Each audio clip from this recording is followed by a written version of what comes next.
Perfecto, muchas gracias. Muy buenos días. En el marco del Consejo Mexicano de Ciencias Sociales, el día de hoy tengo el honor de presentar los proyectos y avances de investigación de mis colegas del cuerpo académico Adolescentes, Mundo y Vida. Este módulo lleva por nombre La investigación de las ciencias sociales, miradas multidisciplinarias. En este sentido, hago la introducción del doctor David Coronado, profesor investigador del Departamento de Sociología, miembro del Sistema Nacional de Investigadoras e Investigadores, el SNI. Coordina el Laboratorio de Estudios sobre la Violencia. Cuenta con más de 50 publicaciones nacionales e internacionales y actualmente sus temáticas de investigación son la cultura contemporánea, la violencia social, la formación de la subjetividad, así como diversas problemáticas relacionadas con niños y niñas, jóvenes y personas en tránsito. Además, se encuentra entre nosotros el doctor Igor González. Él está adscrito al Sistema Nacional de Investigadores. Labora como profesor e investigador titular en el Departamento de Estudios sobre Movimientos Sociales en la Universidad de Guadalajara. Está involucrado en la investigación de la cultura política y la violencia en el occidente de México. Ello, sobre todo, con respecto al papel que en esto desempeñan las y los jóvenes. Además, coordina el proyecto de investigación titulado El retorno de lo público. Y, por último, pero no por ello menos importante, el doctor Alejandro Luna, quien es profesor de tiempo completo, titular B, adscrito al Departamento de Filosofía de la Universidad de Guadalajara, donde imparte docencia en la licenciatura en Filosofía, en la maestría de Estudios Filosóficos y en el doctorado en Derecho.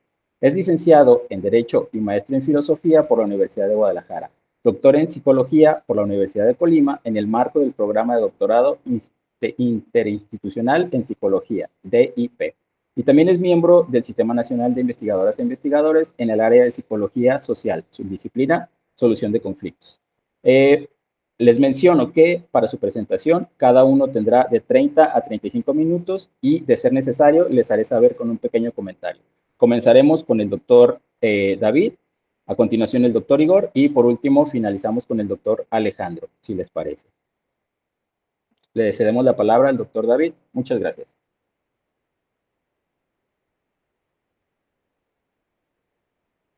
Perdón, ya, muchas gracias por estar aquí. Muy amables, un placer estar compartiendo estas palabras, estas ideas, ¿no? Pues en realidad esta investigación es producto de un grupo de investigadores y de estudiantes, entre ellos aquí está nuestro compañero Ariel de Sociología, Maite, pero ahí anda también de manera virtual, y otros más, ¿no?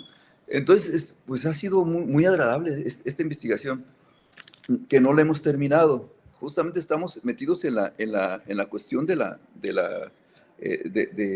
interpretación de las entrevistas, pero voy a plantear ya tenemos algunas, bueno, he hecho como unos 4 ejercicios, vamos al quinto, justamente aprovechando el trabajo que estamos desarrollando, en este caso Igor y yo, compartiendo aula ahí con Urit, y bueno, pues vamos a aprovechar este espacio también para profundizar, de alguna manera, pues dejarlas más finas, ¿no? ¿Cómo hago para compartir? Compartir pantalla, aquí está.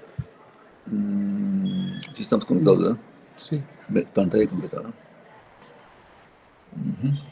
Ya está. Compartir, listo. Veamos.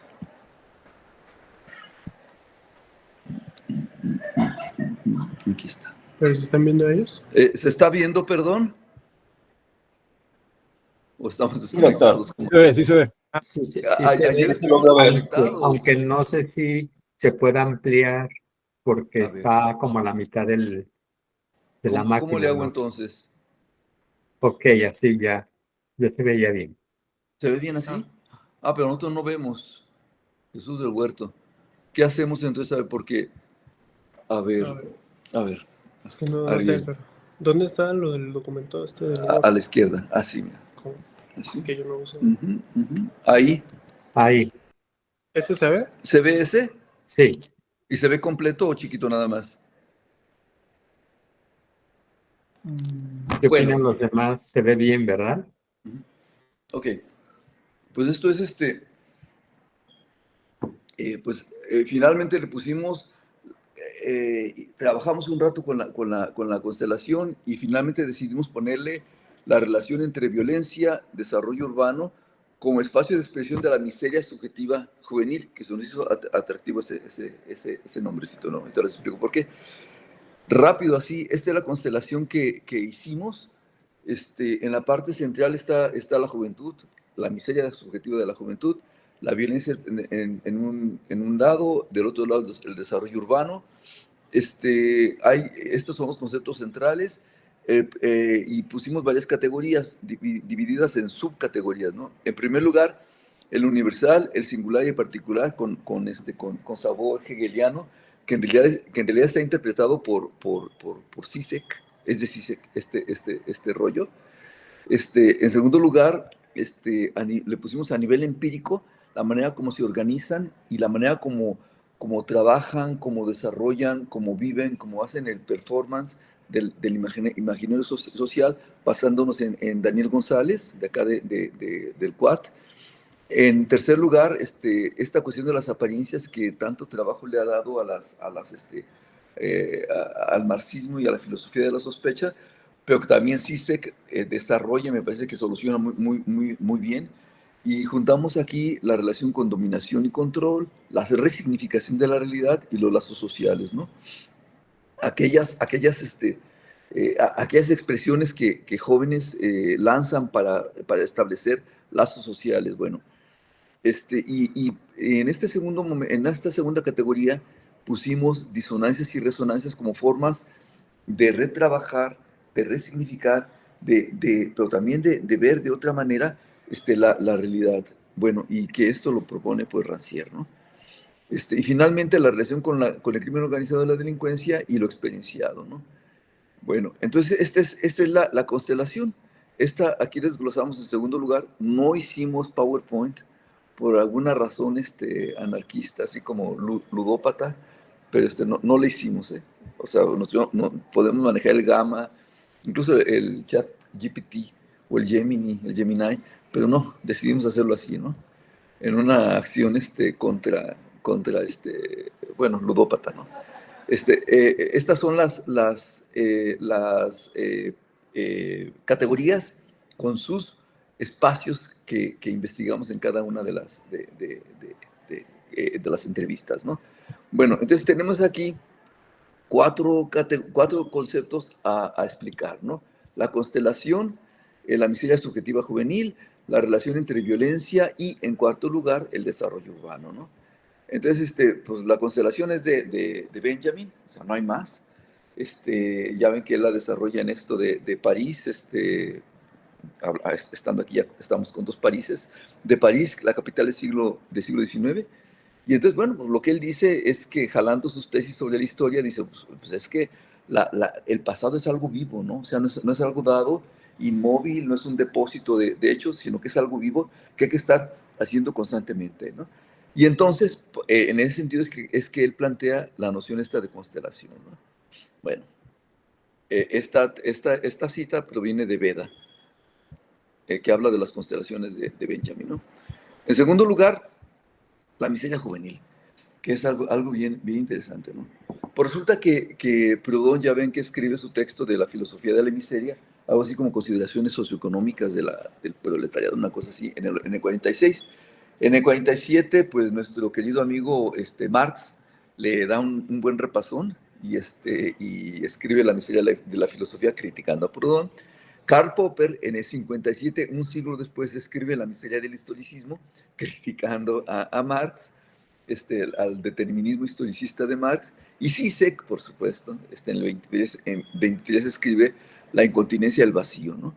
Entonces él cita a Lacan, y entonces dice, bueno, pues la miseria subjetiva, ¿no? Dice que es un formato que sustituye a un goce específico por otro de nueva hechura, ¿no? Entonces aquí lo que está haciendo Zizek es señalando que pues esto de la pulsión no es otra cosa más que la sustitución repetitiva de un objeto por otro y que estamos hablando de mercancías, ¿no? Entonces, pues así es como se basa la sociedad de consumo, ¿no? Bueno, eso sería con referencia a la miseria subjetiva. Y la violencia como equivalente general, que es algo bien interesante, ¿no? Que ya hemos estado trabajando y que bueno, pues El punto de partida es que la violencia es un fin en sí misma. O sea, hay una estética de la violencia, ¿no? Y es una mercancía. Y entonces, siguiendo la idea esta de la pulsión, de la repetición al infinito, ¿no? Mm, entonces, dice, esta violencia, igual que la ganancia, se da a un nivel performativo. O sea, ¿por qué? Pues porque lo que está haciendo es que o sea, la idea no es alcanzarla, ¿no? Sino que la satisfacción la provoca la misma actividad, ¿no? O sea, estamos hablando de ganancia, pero también estamos hablando de violencia, ¿no? ¿Cómo que la satisfacción de la violencia es su misma actividad, ¿no? Estamos hablando a nivel social y por supuesto también a nivel particular, ¿no? Entonces estamos hablando de que en términos de ganancia, en términos de consumo, cuando se compra una cosa se satisface necesidades, pero sin embargo, el proceso de la compra, bueno, yo voy a Andares y el proceso de esa compra de andar en Andares en la plaza, así con tanta gente bella, pues es lo que me está dando satisfacción, ¿no? Ya compré una cosa, bueno, finalmente pues la compro y es todo, ¿no? Pero esa satisfacción, ese escenario, ese deseo, es ese proceso, ese performance, ¿no? Bueno, de alguna manera pensamos que la violencia es justamente lo mismo, ¿no? Hablamos del valor de uso, del valor de cambio para fundamentar cómo es que se da esa relación de equivalentes, ¿no? Bueno, pues para hacer un equivalente general, pues hay que dejar de lado la calidad, la cualidad del valor de uso y abocarnos al valor de cambio, ¿no? O sea, ¿por qué? Pues porque ese valor de cambio es el que le va a dar el estatuto, es esa cantidad de trabajo que incluye una mercancía para darle validez como valor de cambio, pues es lo que le va a dar ese estatuto de equivalente general, ¿no? Bueno, entonces, pues hay una abstracción por parte de este valor de cambio, que es lo que le posibilita, pues, dándose como equivalente con otros productos, ¿no? Con otras mercancías. Al respecto, hemos trabajado también un poco a Habermas en torno a los equivalentes generales de poder y de dinero. Entonces, para él, bueno, pues, son equivalentes generales porque tienen esa capacidad de intercambiarse, ¿no? Lo hemos hecho extensivo junto con esta idea de Zizek, junto con esta idea hablan básicamente lo mismo de Luz en Derrames 2, en el libro que se llama Derrames 2, hablan básicamente de esta necesidad de hacer abstracción del valor de uso, ¿no? Entonces, fijarse exclusivamente en la cantidad, en la cuantificación del valor de cambio, ¿no? Entonces, básicamente esa sería la idea, ¿no? Bueno, y esto se refiere, bueno, a la tercera idea de la relación entre violencia, o sea, la violencia como equivalente general, ¿no? Que ubicamos en el análisis de Huentitán el Alto, Huentitán el Bajo y Lomas del Paraíso 3, ¿no? Bueno, ¿y por qué este desarrollo urbano, no? Bueno, ¿por qué? Pues lo que hicimos es ubicarnos en estas tres colonias, en la parte superior, aquí donde dice Parque Mirador, de Independencia, en esta parte de abajo, pues está Huentitán el Bajo. Aquí donde dice Bodega Horrera, Express Musel, se refiere a Lomas del Paraíso 3, y Huentitán el Alto, pues está acá un poco más a la derecha en la parte inferior, ¿no? Visto de manera más clara, Huentitán el Bajo abarca estos dos espacios. En la parte superior, pues pega al Parque Mirador, a la barranca y a la calzada, que es esta línea recta, ¿no? Y en la parte inferior, en el zoológico de Guadalajara, bueno, también es Huentitán el Bajo, ¿eh? Se hace así como dos líneas, dos globos interesantes, ¿no? Huentitán el Alto, pues es la colonia de Vicente Fernández, y pega con la calzada, y pega acá con esta parte de Huentitán el Bajo, ¿no? Y por su parte, Lomas del Paraíso, que es Lomas del Paraíso 3, Lomas del Paraíso 1 está pegado a la calzada, sigue Lomas del Paraíso 2, y Lomas del Paraíso 3 está pegado a Huentitán el Bajo, ¿no? Bueno, hicimos una tabla, y acá nuestro querido Ariel realmente es quien se la aventó, que es muy interesante. Comparó los datos de INEGI y comparó los datos de Market Data México y el Instituto de Geografía y Estadística de Jalisco. Ajá, exacto. Entonces está hecho con esos tres datos, ¿no? Con esas tres fuentes. Y entonces hay varios datos bien interesantes, ¿no? Primero las hectáreas, ¿no? O sea, Huentitán el Bajo tiene 197, el Alto tiene 59 y Lomas del Paraíso tiene 48, ¿no? O sea, ese es el primer dato que nos llama la atención. Si lo bajamos a viviendas o habitantes por vivienda, bueno, pues son 4.2 habitantes por vivienda en Huentitán el Bajo, 3.7 en Huentitán el Alto y 4.6 en Lomas del Paraíso, ¿no? Y por kilómetro cuadrado, aquí es más interesante, ¿no? Son 811 habitantes por Huentitán el Bajo, en el segundo son 752 y en el tercero son 1641, ¿no? Uh-huh. ¿No, Ariel? Sí. Esto nos indica muchas cosas, ¿no, Ariel? Sí, ¿no? Porque habla de un fenómeno de desarrollo urbano que de repente se da de manera muy acelerada y que no toma en cuenta, pues, como las condiciones previas en las que estas colonias mantenían una forma de vida. Entonces ocurre este desplazamiento de población que vive en zonas más céntricas hacia la zona de la periferia, pero la intención siempre es como construir en vertical, ¿no? Siempre edificios, departamentos, y se empieza a sobrepoblar esta zona, lo cual de repente causa rupturas entre dinámicas que había previamente, que, que desembocan en situaciones que pueden llegar a la violencia, ¿no? Perfecto. Perdón. Muy bien. Y un indicador en el que basamos esto que dice Ariel es la escolaridad, ¿no? O sea, de 10 años de escolaridad a 9 como promedio, a 8 en Lomas del Paraíso, ¿no? Y finalmente los empleados. Hay un número de comercios que son 115 y que, bueno, si los comparamos con Huentitán el Alto y el Bajo y el Alto, pues son menores, ¿no? Pero, bueno, pues eso nos habla de que hay mayor hacinamiento, que hay menor educación, menor concentración de riqueza, todo esto en Lomas del Paraíso, ¿no?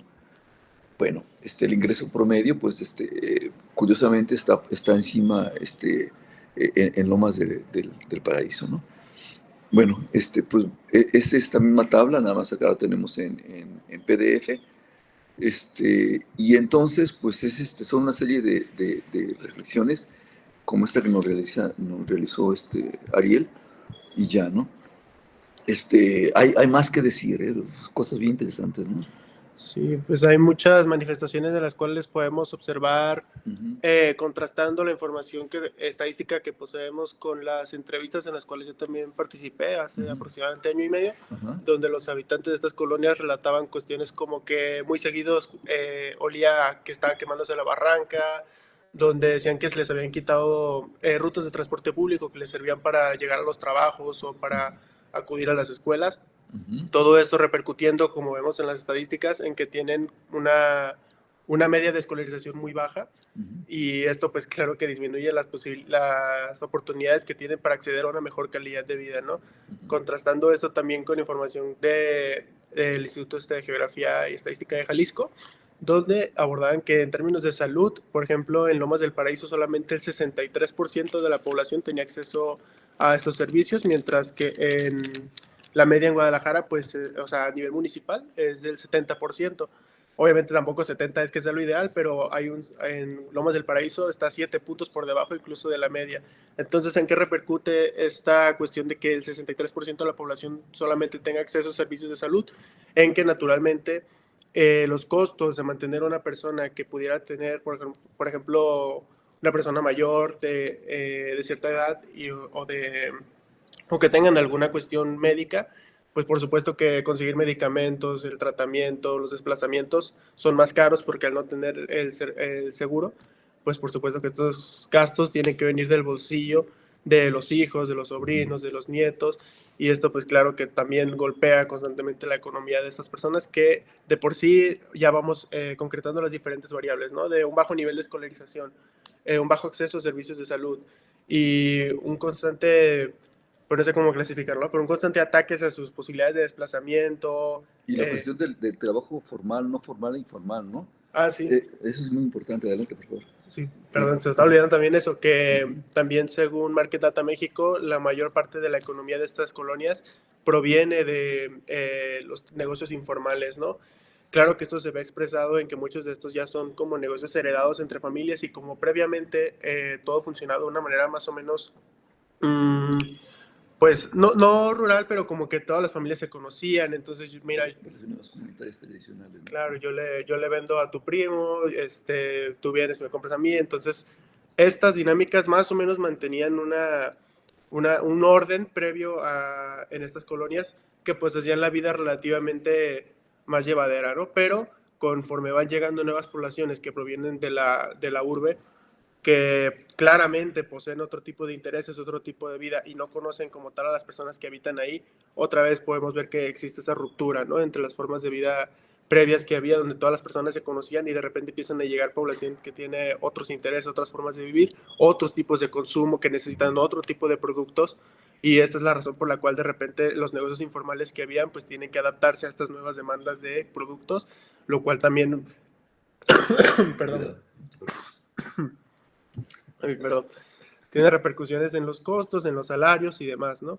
Entonces, claro que pues ya convergiendo todas estas variables, pues nos va a dar que, pues, no extraña que emerja la violencia como esta sustitución del poder adquisitivo para poder acceder a estos bienes, para poder acceder a servicios que se les niega a estas regiones por ser pues marginales, por estar en la periferia y que también de manera pues pareciera intencional se les aísla de esta manera para que se tenga que recurrir a este tipo de actividades, ¿no? Informales, siempre por fuera al margen de lo legal y pues esto es lo que desemboca en situaciones de violencia.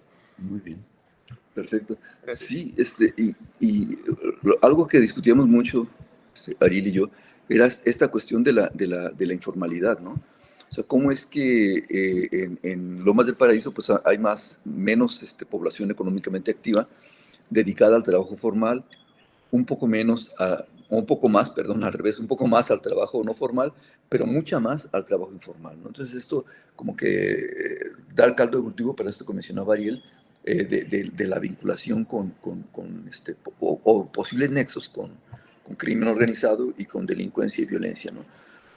Esta nota, esta comparación, la ponemos simplemente porque nos llama mucho la atención y porque nos desestabiliza esta idea que tenemos bueno, pues que somos un país pobre y que nos desestabiliza también este hipotético orden político en el que vivimos, ¿no?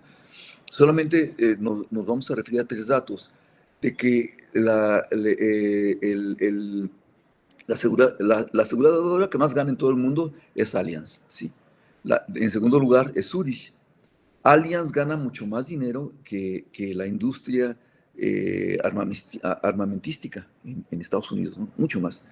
Y Zurich, bueno, gana más o menos como la mitad de lo que gana la Allianz, ¿no?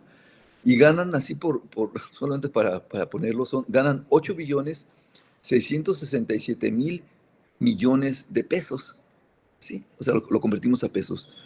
Y el Producto Interno Bruto en México es de 24 billones 220 mil 854 millones, ¿no? O sea, nada más Zurich gana una tercera parte de lo que gana, de lo que es el ingreso nacional bruto en México, ¿no? Pero si sumamos Allianz Partner más aparte Zurich, estas dos aseguradoras nada más ganan o tienen un ingreso, y puede que más porque solamente estamos hablando de ganancias en el Allianz.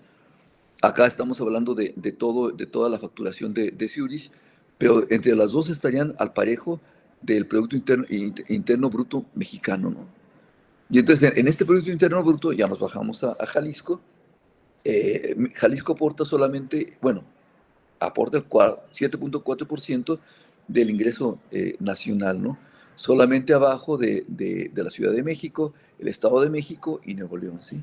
Estos son datos que nos mencionaba Ariel, del Instituto de Información Estadística y Geográfica de Jalisco, ¿no? Entonces, bueno, esto es para lo anexamos porque nos da una idea de hacia dónde vamos y cómo estamos trabajando, y entonces de la importancia que adquiere en este contexto la cuestión del crimen organizado, ¿sí? Bueno, o sea, ese es el escenario en el que estamos incluidos. Bueno, la metodología, ya algo nos adelantaba Ariel. En realidad este trabajo empieza desde el año pasado, y trabajaron aquí junto con Ariel otro buen grupo de estudiantes, hombres, mujeres, estudiantes de geografía, de criminología, de trabajo social y por supuesto de sociología, ¿no? Entonces, este es o sea, estos son algunos de los datos que también nos adelantaba Ariel, el número de edificios en cada una de las colonias, algunos de los problemas que se encuentran ahí, en fin. Y finalmente vamos con las entrevistas. Realizamos 28 breves observaciones etnográficas que son de página y media más o menos cada uno, las sistematizamos y de ahí sacamos algunos elementos, ¿no? Pero además levantamos un total de 34, 36 entrevistas, ¿no? En Huentitán el Bajo, Huentitán el Alto y Lomas del Paraíso, ¿no? Y las clasificamos por rango y por edad. Hicimos 3 grupos etarios, de 15 a 29, de 30 a 44 y de 45 más, ¿no? Entonces, estas son la cantidad de entrevistas que realizamos, ¿no? Entonces, levantamos 16 en Huentitán el Bajo, 11 en Huentitán el Alto y 7 en Lomas del Paraíso, ¿no? Y estas son las interpretaciones que hicimos, ¿sí?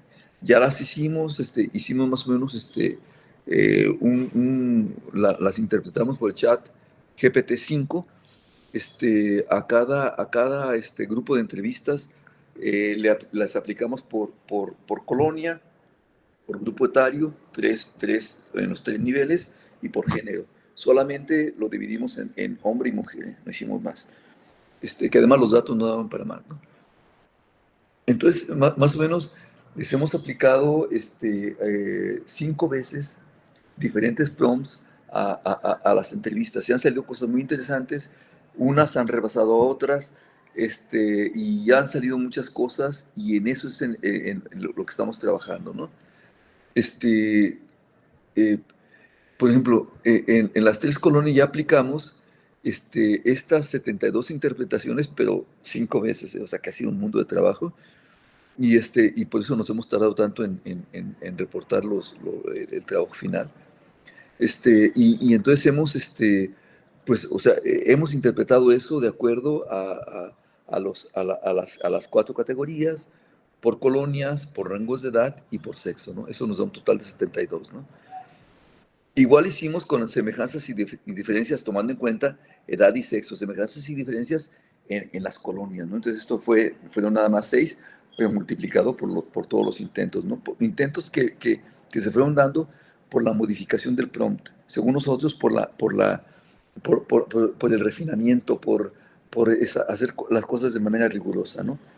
Y, y finalmente, bueno, una transversal global, tomando en cuenta rangos de edad y de género, pensando en la hipótesis de que en estas 3 colonias exista una memoria colectiva que esté dando cuenta de manera global de estas tres colonias que están en un espacio donde se encuentran una junto a otra, ¿no? Los prompts, estos son los que hemos estado aplicando, ¿no? Hicimos diferentes estrategias, hicimos diferentes formas de interpretación. Todo ha sido con base en ensayo y error, nada más. Todavía Igor tiene sus suspicacias acerca del rigor de esas interpretaciones, pero me parece que con los 5 intentos que hemos hecho, de alguna manera podemos ahora sí dar cuenta cabal de estos resultados, ¿no? Bueno, entonces hicimos análisis al interior de cada una de las colonias, con cada uno de los grupos etarios, con cada uno de los sexos, que no de género, y después los comparamos colonias, después un análisis general, ¿no? Estos son los prompters que utilizamos para la categoría 1. Y este nada más es el ejemplo de Huentitán el Bajo. Entonces, categoría 1, categoría 2, categoría 3 y categoría 4. Ahora sigue el ejercicio que está pendiente, es el de desglosar cada uno de estos prompters y aplicarlo de manera particular a las entrevistas, ¿no? Entonces, bueno, pues esto es lo que hemos hecho, y los resultados acá están. Cierro esto. Nos vamos aquí, por ejemplo, la categoría 4, ¿no? Entonces aquí, ¿qué es la relación de jóvenes, hombres, mujeres con delincuencia y crimen organizado en Huentitán el Bajo, ¿no? Igual está para Huentitán el Alto y Lomas del Paraíso, ¿no? Entonces aquí están, la manera como han sido expuestos se han expuesto a la violencia, esta cultura de la droga, especialmente a través de las canciones, eh, bueno, están estos elementos y aquí está también como contraste, están estas cosas que hemos llamado las resonancias y disonancias de este Rancière, ¿no? Entonces, cómo se viven los problemas, hay un resumen que nos hace el chat y ya. Entonces, aquí hay algo que dejamos porque dice, es que es un número muy específico de entrevistados, ¿no? Aunque abarcas de los 3 rangos de edad, de todos modos es eso, ¿no? Y la categoría 4 desde otra interpretación, ¿no? Entonces, pues aquí el trabajo que tenemos todavía es volverlos a leer, o sea, ya decidir bajo qué lectura vamos a hacer la redacción, y la verdad es que son una muy buena cantidad de páginas por cada una de las interpretaciones y por cada una de las categorías y por cada una de las interpretaciones, ¿no? O sea, sí nos da una muy buena cantidad de páginas y en eso estamos todavía, por eso es que no lo hemos terminado, ¿no? Finalmente, bueno, Maite también ha sacado fotos de ahí de los Huentitanes. Entonces, esas fotos, pues, de alguna manera vamos a vincularlas con la memoria colectiva a través de la estética, de la manera como estas personas, jóvenes, adultos y más adultos, tienen esa sensibilidad, esas experiencias en cada una de las colonias, ¿no? Entonces, bueno, pues en eso estamos, hasta ahí hemos llegado. Hay cosas muy interesantes, pero que definitivamente vamos a delimitar. Nada más como anécdota les digo que les decimos que en algún momento hicimos el prompt, lo metimos al chat y se nos olvidaba anexar las entrevistas, ¿no? Entonces, de igual manera, de manera general, el chat te daba respuestas, ¿no? Entonces, o sea, es una ley, ¿no? Que con datos particulares, la inteligencia artificial te da interpretaciones particulares, ¿no? Bueno, entonces sería todo por el momento. Cualquier cosa, aquí estamos a sus órdenes. Muchas gracias. No sé cuánto tiempo duramos porque tomamos tiempo, pero pues es que hablando, uno se vuela y bueno, pues estamos a sus órdenes aquí. Muchas gracias por su atención. Muchísimas gracias, doctor. Justo en tiempo, le quedaban 3 minutos. En este momento, Perdón. no se preocupe. Es que según eso íbamos a durar 5 minutos. No, pero qué bueno, su presentación Luego no se fue emociona. muy ilustradora, y en lo personal me interesaría mucho echarle un vistazo, de ser posible. Estás y están invitadas, por supuesto. A Igor lo he Muchas gracias, invitado, doctor. pero a mí me ha dejado bateando. No es denuncia, Muchas pero sí. gracias. Algo debemos hacer. Muchas Démosle, gracias. démosle. A continuación pasamos a la ronda de preguntas. Si hay alguien, por favor, que levante la mano y le cedemos la palabra. De no ser el caso, entonces pasamos con el doctor Igor para que nos presente su avance y su proyecto. Por favor, doctor Igor.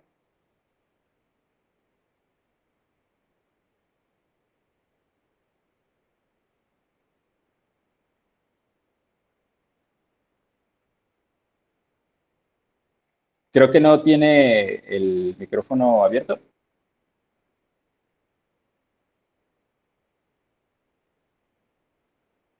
A ver si ahí.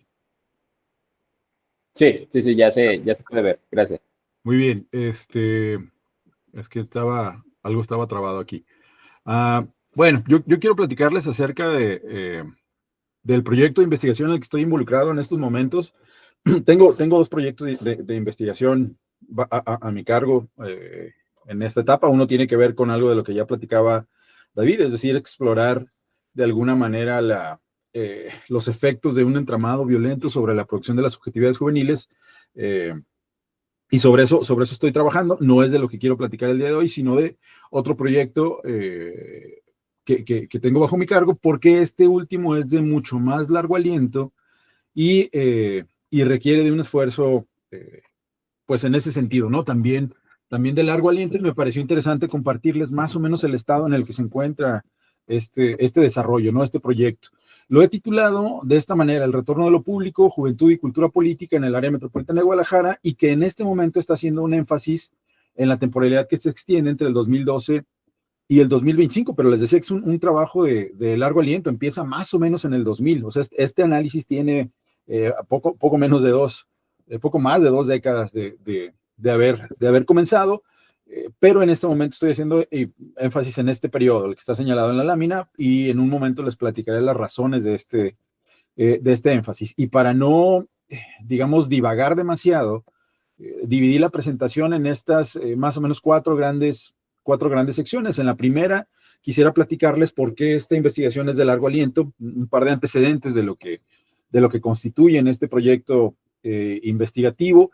Enseguida pasaría a platicarles de alguna forma lo que a mi modo de ver es el telón de fondo, o una de las razones por las que le pongo énfasis al periodo que se extiende entre el 2012 y 2025 para esta parte de la investigación, y lo llamo a ese telón de fondo el tránsito de una era de la postpolítica a una era de la hiperpolitización. Y hay una razón también específica de la que platicaré ahí. Con base en ese telón de fondo, postulo una hipótesis que es la que guía el proyecto de investigación, que tiene que ver justo con esto que está puesto en la lámina, es decir, la tensión que se establece entre la amplificación de la voz juvenil, en este caso, en términos de cómo incide en la conversación pública, versus la influencia que puede tener esta voz. Y de lo que hablo ahí es precisamente del retorno de lo público. Y finalmente, ya en la última parte de esta presentación, les platicaré sobre algunas, digamos, todavía reflexiones, algunas tentativas de reflexión que son, tal como está escrito en la lámina, de carácter preliminar. Todavía no es una investigación que esté finalizada, es una investigación que está en curso, es una investigación que tiene componentes cuantitativos y cualitativos, que aborda la parte de las redes sociales desde una mirada cuantitativa, pero que pone el énfasis, sobre todo el énfasis analítico, en la parte cualitativa. Me interesa mucho más la significación y la experiencia de las y los jóvenes que de alguna forma participan de la conversación pública de manera más o menos intensiva y extensiva. Entonces, a grandes rasgos, esta es la organización de esta presentación. Por favor, doctor París, avíseme cuando me falten 5 minutos, porque yo también pensaba tardarme 5 minutos en la presentación y ya me los acabé. Entonces, bueno, sí le pido que me avise cuando falten 5 minutos, ¿vale? Por supuesto, doctor, gracias. Y si les parece, pues comencemos. Yo inicié con este proyecto de investigación más o menos en el 2000, que digamos, constituye lo que a mi modo de ver, y seguramente algunos de ustedes compartirán esta perspectiva, una especie de primera reconfiguración del campo político, con la llegada de un partido distinto a la presidencia de la República, con algunas, digamos, altas expectativas y demandas y casi nulos resultados, pero que finalmente contribuyó. Estoy hablando de la primera alternancia en la silla presidencial de este país. Antes hubo un par en el 89 y en el 95, en el 89 en Baja California a nivel de la gobernatura y en el 95 en Jalisco, pero la primera, digamos, alternancia presidencial como uno de los rasgos de la democracia tiene que ver justo con esta fecha, ¿no? Con el 2000. Y en ese sentido, considero ese punto de partida como un buen inicio para pensar, para abordar la problemática de esto que llamo acá en la lámina y que ha sido básicamente mi proyecto de investigación en los últimos 20 años, la indagación acerca de la construcción social de la democracia, específicamente de la relación que sostiene la juventud con la hechura de lo público. Finalmente, para entender este proceso tan gigantesco como la construcción social de la democracia, trato de hacer este primer recorte, ¿no? Trato de platicar o de analizar, mejor dicho, la relación que se establece entre la juventud y la esfera pública. Y para eso hago una distinción que a lo largo del proyecto y a lo largo de estos últimos 20 años ha sido fundamental para mí, una distinción entre la política y lo político. Y en ese sentido he planteado una hipótesis que he intentado sostener también ya a lo largo de los años, que es justo la que está puesta en la CAPTA de la lámina. Dice, me interesa indagar a cuáles son las razones del relativamente escaso involucramiento de la juventud en el campo, y ojo, subrayo esto, en el campo político formalmente instituido, es decir, aquel que tiene que ver con procesos electorales, con sistemas parlamentarios, con urnas, con candidatos, con campañas, y esa idea, esa narrativa no necesariamente interpela a amplios sectores de la juventud, más bien produce lo contrario, lo cual no quiere decir que la juventud sea apática por naturaleza. Hacia el final de la presentación haré un énfasis específico en esta parte. Decía que no quiere decir esta hipótesis que la juventud sea apática por naturaleza, sino que simple y sencillamente aquello que, digamos que hay un malestar profundo con respecto a la dimensión formalmente instituida del campo político. Esto no quiere decir, como ya dije antes, que haya una producción de la apatía, o en todo caso es una producción política de la apatía, la cual tiene un nombre al cual me referiré en un momento. Lo que estoy intentando señalar acá es que esta hipótesis tiene un correlato que sugiere que, a la par de este distanciamiento altamente politizado de la juventud con respecto a la esfera formal de la política, hay, y uno lo puede documentar con mucha claridad y precisión, el surgimiento de nuevos lugares en los que lo político se condensa, y el último de estos lugares es probablemente el cuerpo postulado como una arena política. Esa ha sido mi hipótesis a lo largo de estos años y es básicamente con la que he trabajado. Esto no ocurre en el vacío. Desde el 2000 que empieza esta investigación, la idea de una tensión entre una democracia que no acaba de cuajar por completo y un autoritarismo que no termina de desaparecer ha sido prácticamente una constante, y esa es otra, digamos, es como el correlato de la hipótesis que ya señalaba. Esto se acentúa, esta especie de, lo vamos a ver de manera gráfica más adelante, pero esto se acentúa por ahí del 2006 con el inicio de la guerra contra el narcotráfico durante el Calderonato, que tiene muchos efectos, pero en particular hay uno que me ha permitido abrir esa otra puerta de ese otro proyecto de investigación que implica analizar los efectos de lo violento sobre la producción de las subjetividades juveniles, pero que en este momento lo toco de manera tangencial, solo para señalar esto, que a partir del 2006 podemos atestiguar en un país como el nuestro, y particularmente en una entidad federativa como la nuestra, una ampliación del alcance de lo violento y una mutación de ese flagelo, una mutación significativa que está asociada con algo que hemos discutido el doctor David Coronado y yo, con las transformaciones que experimenta el capitalismo contemporáneo. Eso lo hablaremos, si ustedes gustan, en algún otro momento. Por lo pronto, lo que me interesa señalar es la mutación de la naturaleza de lo violento, que antes podía ser pensada en términos de una focalización ideológica, es decir, quien desaparecía o quien tenía el riesgo de desaparecer y o morir, eran las personas que pensaban distinto al régimen. Estoy pensando, por ejemplo, en la época de la Guerra Sucia. Y a partir del 2006, y desde entonces y hasta acá, esa focalización de lo violento se ha dispersado, ¿no? Se ha extendido casi como una especie de metástasis por todo el cuerpo, por todo el entramado social, y hoy el riesgo de desaparecer y de morir, pues prácticamente nos llega a todas y a todos. Y si se es joven, ese riesgo se duplica, y si se es joven varón, ese riesgo se triplica. En fin, estoy todavía hablando de los antecedentes. Una de las consecuencias de esta intensificación de lo violento tiene que ver con lo que en algunas partes ya he escrito como la estabilización de la subjetividad en el ámbito de lo privado. Es decir, hay una retirada altamente politizada de amplios sectores de la juventud de la esfera pública hacia la esfera privada. Y es en esta esfera, en la esfera privada, donde se tiende a estabilizar la producción de las subjetividades juveniles. Para mí ese es un indicador clave que me permite pensar en la idea de la retirada de la juventud, de amplios sectores de la juventud, de la esfera pública. Esa especie de retirada que, como ya lo decía incluso el propio Rogelio Marcial, es una retirada altamente politizada.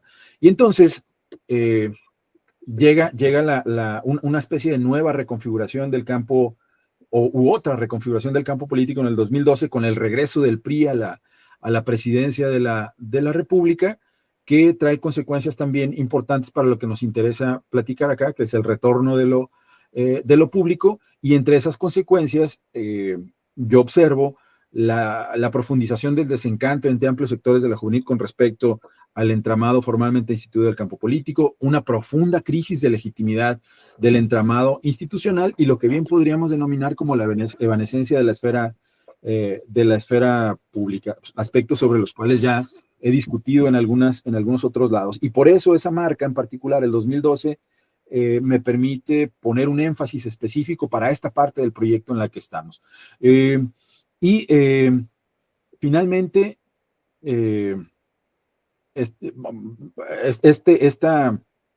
hay otra reconfiguración del campo político en el 2018 con la llegada al poder de un nuevo partido político que trae una redistribución del poder político, y esos son los antecedentes en los que este proyecto se inserta. Más o menos, digamos, en términos visuales, uno podría pensar que el espacio político de la construcción social de la democracia del que estoy hablando está representado más o menos en esta gráfica, ¿no? Hay un conjunto de tensiones entre, por ejemplo, una apertura democrática, una mayor competencia partidista, un pluralismo ideológico, pero que se enfrenta a la persistencia de rasgos autoritarios, y en ese sentido hay una serie de paradojas sobre las cuales a mí me interesa subrayar dos, o de las cuales me interesa subrayar dos. Una es la creciente efervescencia política de la conversación pública, eso es innegable, y la incorporación de la variable tecnodigital a la producción de la vida social ha jugado un papel central en este asunto, pero a la par, y de manera paradójica, a la par de la creciente efervescencia política de la conversación pública, hay una profundización de la crisis de legitimidad del entramado institucional, por lo menos del formalmente instituido. Y es justo en este espacio que está puesto acá, en el que se representan de alguna manera esto que llamaba hace un rato y que vamos a platicar en un momento, la era de la pospolítica versus la era de la hiperpolitización, en el que amplios sectores de la juventud se mueven e inciden o no en la construcción social de la democracia. Y de manera particular, lo que me ha interesado es averiguar dentro de este contexto qué papel juega o no la juventud. Ya lo decía antes, mientras que por una parte se profundiza la crisis institucional y se genera un profundo desinterés de este sector de la población con respecto a alguna parte de los asuntos públicos, comienzan a emerger otros lugares en donde lo político se condensa, que están o que circulan por fuera de lo formalmente instituido. Si uno quisiera decirlo a la manera de Castoriadis, podríamos decir que lo que emerge son espacios o instancias más bien instituyentes, ¿no? En los que la subjetividad se politiza en la medida en que lo político, no la política, se subjetiva. Y esa era la hipótesis que manejaba al inicio de este trabajo y valía la pena para continuarlo, pues retomarla, ¿no? Hay algunas precisiones conceptuales sobre las que no voy a profundizar acá, porque nos quitaría demasiado tiempo, y quizá, tal vez, solo en una.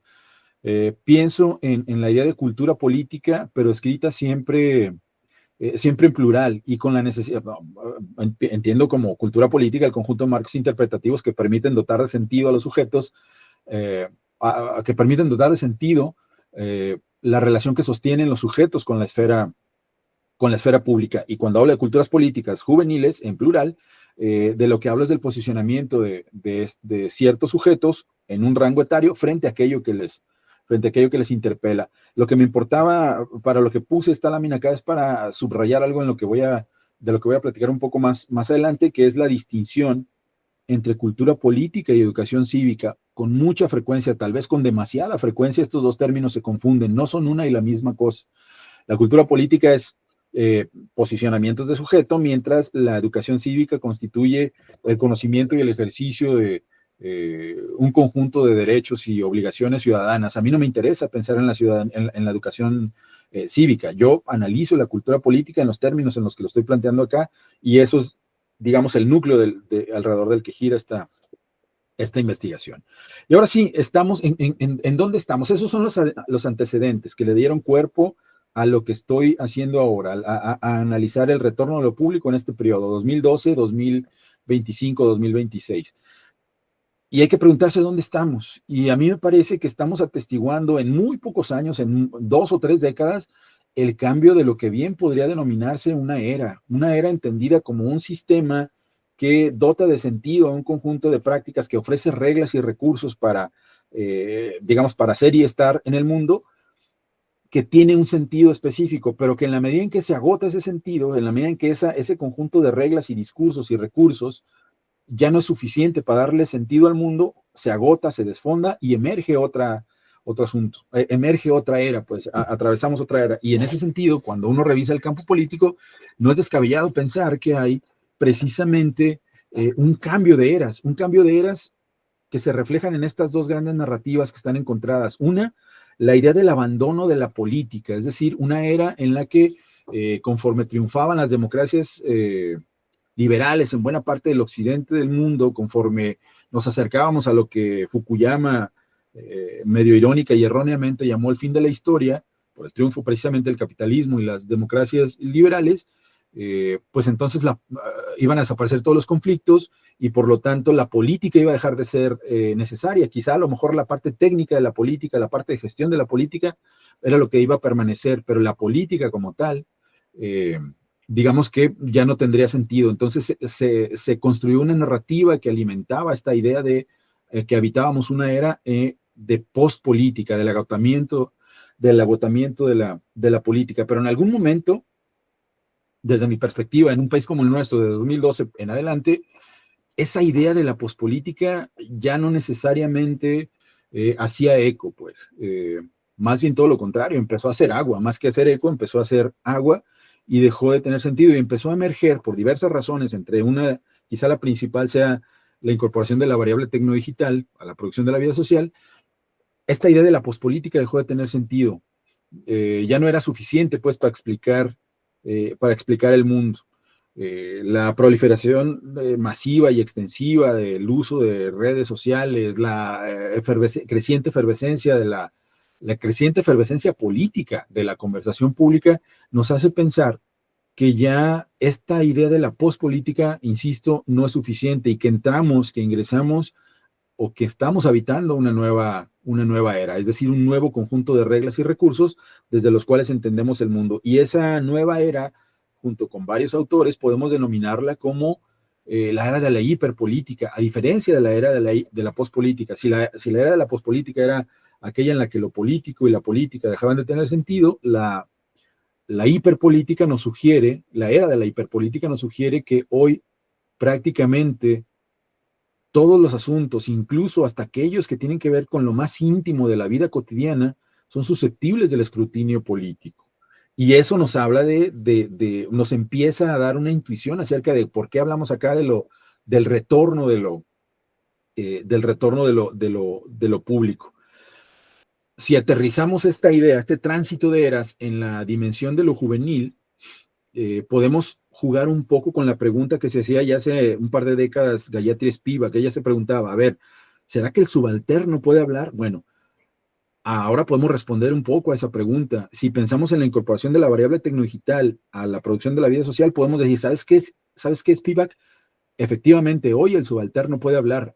Tendríamos que, en consecuencia, hacernos la siguiente pregunta, ya no solo si el subalterno puede hablar, sino si esa voz que tiene ahora el subalterno tiene o no algún grado de influencia. Y esa es una hipótesis sobre la que estoy trabajando y sobre la que transcurre buena parte de mi labor de campo, ¿no? Y profundizo en esta hipótesis, la hipótesis de la voz versus la influencia.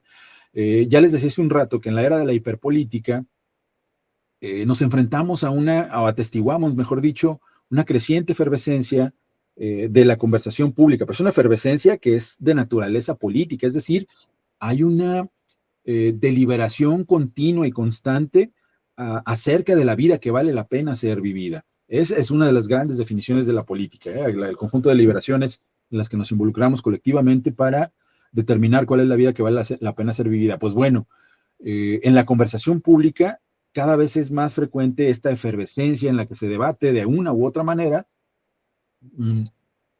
precisamente el conjunto de elementos que hacen a la vida que vale la pena ser vivida. Y esos elementos están en disputa constante, pues. Tienen una naturaleza que es política. Y como decía hace un rato, esto nos obliga a preguntarnos si efectivamente esa voz que cada vez incide más en la conversación pública tiene o no efectos, tiene o no influencia, es decir, tiene o no efectos sobre la transformación de las condiciones estructurales. Una hipótesis también muy chichequiana, muy de Zizek, a quien ya citó David Coronado, que me antecedió hace un rato, sugiere esta idea, ¿no? Hay que pensar que a veces las cosas cambian solo para seguir igual. Es probable que hoy tengamos una voz muy potente en la conversación pública, pero difícilmente esa voz tiene influencia. No sé, habrá que ver, y es uno de los resultados a los que espero llegar en algún momento del próximo año. A esto hay que sumarle la profundización de la crisis de legitimidad del entramado institucional. Vaya, si ustedes quieren concentrarse solo en la parte que tiene que ver con lo electoral, hay muchos otros datos que podemos abordar, pero si quiere uno concentrarse solo en la parte que tiene que ver con lo electoral, las cifras dicen que desde el 2000 hasta nuestros días hay una tendencia constante que sugiere que alrededor del 80% de la población, y esto se acentúa con entre la población joven, ese 80% no tiene confianza en las instituciones públicas, mucho menos en los partidos políticos y mucho menos en los políticos. El político ocupa una figura tan deslegitimada como el propio policía, pues ahí se pelean los últimos lugares de confianza que generan entre la población y particularmente entre la ciudadanía. Hay, en consecuencia, les decía, una retirada de lo público altamente politizada que todavía en nuestros días puede atestiguarse, un poco matizada, porque, digamos, los datos sugieren que hay un relativo, digamos, ligero crecimiento de la participación ciudadana, sobre todo de la población juvenil, en los asuntos públicos, pero nada esperanzador. Más bien lo que atestiguamos es esa continua retirada de la población juvenil de los asuntos públicos, de la esfera pública, pero que es altamente politizada, insisto. Y a eso, en otra parte, le he llamado que hay un desapego apasionado, es decir, una postura del sujeto juvenil que dice, ¿sabes qué? Yo no sé nada de política, pero tiene una serie de argumentos sumamente politizados y está involucrado en prácticas políticas emergentes que producen estos lugares en donde lo político se condensa.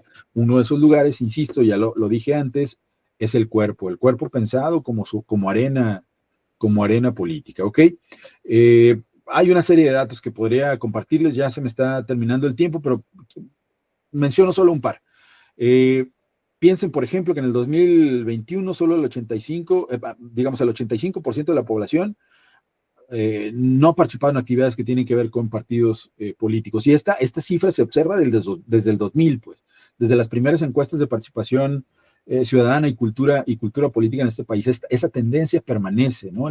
Alrededor del 80% de la población no se involucra en los asuntos públicos formalmente instituidos. Y a la par de esto, sabemos que la forma más frecuente de participación política tiene que ver con las redes sociales. Hay una tensión empírica que ya les señalaba hace un momento al inicio de esta presentación, que nos sugiere que hay un conjunto de paradojas asociadas con la idea de la hiperpolitización, con el advenimiento de una era de la hiperpolitización.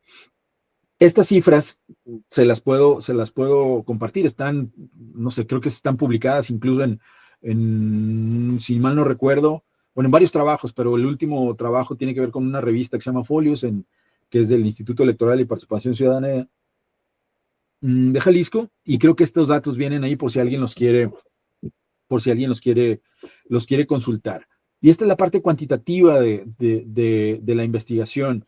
Tiene una parte cualitativa que es, insisto, la que a mí más me interesa, que tiene que ver con que constantemente se llevan a cabo en este proceso investigativo entrevistas y grupos de discusión que permiten ya entresacar algunas reflexiones importantes.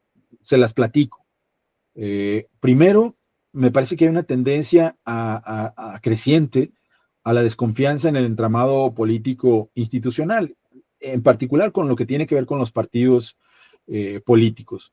Hay también en estos grupos de discusión, en estas entrevistas con las que trabajo, con jóvenes de toda índole, universitarios, con cierto nivel de privilegio, con profundos grados de precariedad, con gente que está en población, con población juvenil que está en situación de encarcelamiento, en fin, hay, digamos, un espectro amplio sobre el que se ha puesto la mirada, pero que produce una narrativa que es transversal, una narrativa juvenil que muestra un cierto desencanto porque este sector de la población, independientemente de su condición de clase, de su condición de género y de otra serie de condiciones interseccionales, se piensa como visto por la clase política como un botín que adquiere relevancia durante las campañas y las coyunturas electorales, pero luego de que pasan estas coyunturas y que se logra el triunfo de algún candidato, de alguna candidata, de algún partido, la población juvenil tiende a hacerse evanescente, tiende a desaparecer de la vista de la clase política, y entonces este sector de la población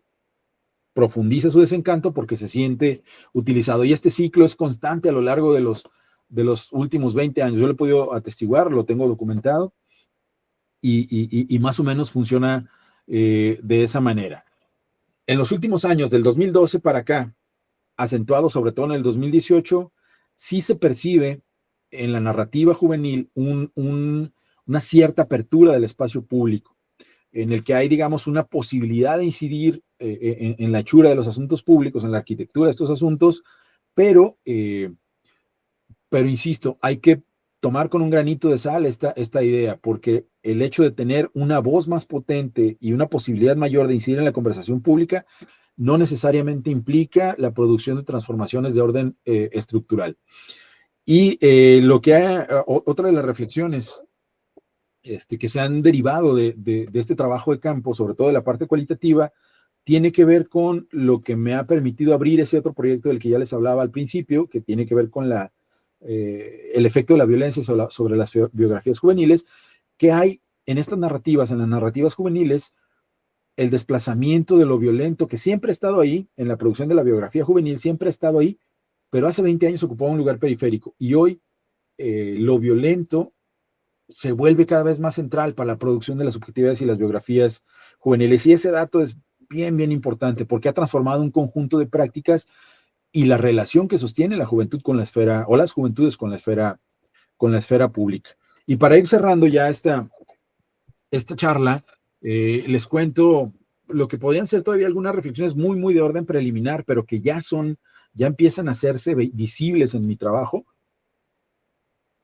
sobre todo en este periodo que tiene que ver con el 2012-2018, pues están acá, ¿no? La primera está asociada con la fuerza con la que se ha adoptado la variable tecnodigital en la producción de la vida social, porque esta como decía hace un rato, abierto el espacio de lo político y de la política para que ciertos sectores de la población, entre estos las juventudes, incidan en la conversación pública, pero, y esto es bien importante, las demandas que ahí se expresan son lo suficientemente granulares y sofisticadas que han puesto de relieve que el sistema político, tal y como está diseñado ahorita, no está preparado para captar esas demandas. Y eso ahí produce una tensión bien importante que se refleja incluso en la producción de políticas públicas de juventud. Hay una distancia entre una oferta estatal homogénea dirigida a las y los jóvenes y una múltiple